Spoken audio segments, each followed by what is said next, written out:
15th of August 1947 and the country didn't have its own constitution. Instead, India was governed by the laws implemented by the British.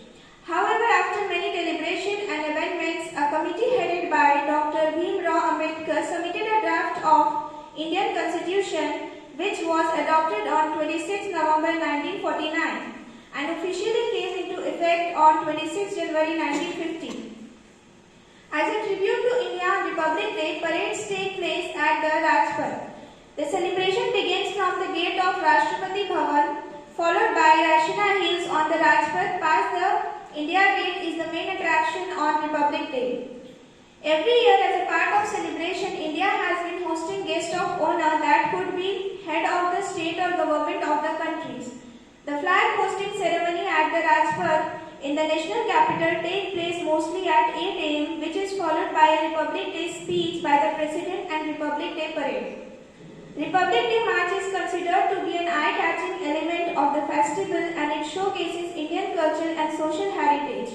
It also showcases the Indian defense capability 9 to 12 different regiments of Indian Army, Navy and Air Force accompanied by deer bands. On this prestigious occasion, the heroes of our country, the soldiers, are not forgotten. Prestigious awards will be given to the heroes who have dedicated their lives to protect the country at any cost. But beyond it all, the Constitution declares that India is a socialist, secular and democratic republic. It ensures its citizens justice, equality and liberty. It also gives us better rights and duties as citizens.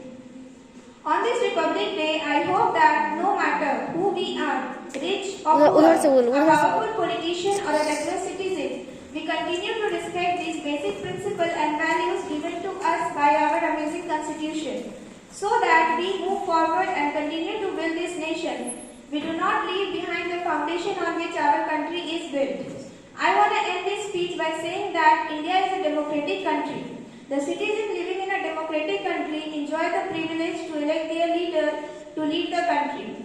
Also, we have seen a lot of economic